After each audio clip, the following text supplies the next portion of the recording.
मुझे पियाज कंचा लंका सजना छुई टमाटो नहीं मु टमाटो सहित सजना छुई तरकारी बनैबी।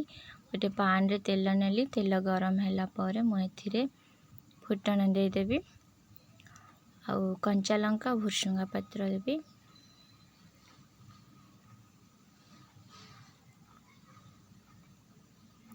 हाँ पियाज पकेबी पियाज को टिके भल भाव में भाजीदेवी जमी से सीझीज और नाली हो आसब।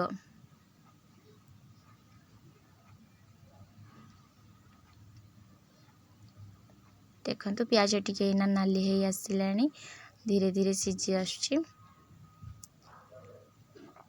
देखो ए पियाज भल भाव में सीझी आसला मुझे अदा रसुण पेस्ट पकेबी।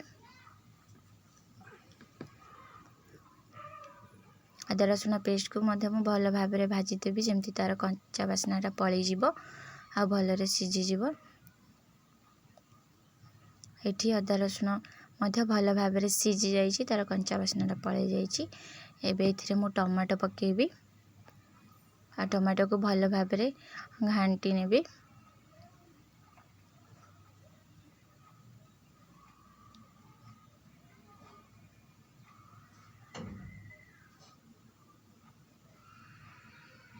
एथिरे टमाटो सीझापी टिके लुण पकेबी आउ हलदी पकेबी आउ ताको भल भाव में मिक्स करदेबी जमती टमाटो टिके सीझीज भल भाव में।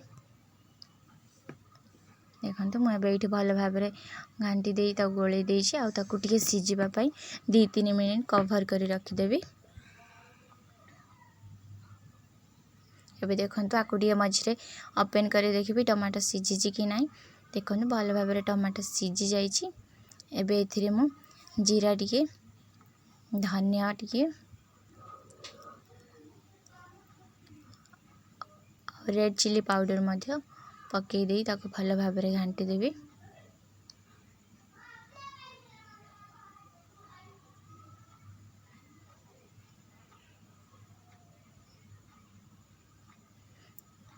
देखो एबे आको भल भाव में मु मिक्स कर देइछि। एबे एथिरे मु सजना छुई पकेबी।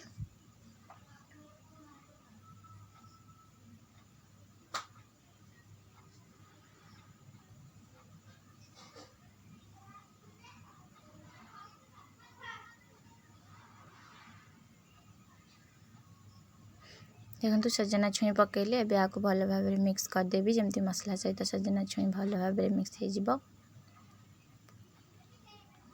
देखो से भल भाव में मिक्स हो गला मुझे एथिरे पानी ढालिबी आ जी आवश्यक से पानी ढालिबी जो द्वारा कि सजना छुई भल भाव में सीझीज। आको पानी ढाला भल भाव में टिके ताको गोले देबी आ ताको 10 मिनट पाखापाखि पर्यंत घोड़े की रखी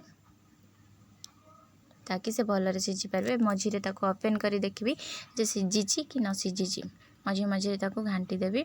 देखो अधा अधी सजना छुई सीझी आसला आ पुणी थे आउ ताको किछि समय पर्यंत पुणी थे ढांकी रखी।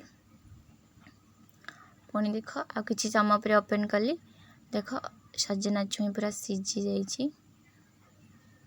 एबे मुझे धनिया पत्र पकेबी जो द्वारा से खाया को भी भल लगे तार बास्ना भी भल आसब। एबे मोर सजना छुई तरकारी प्रस्तुत।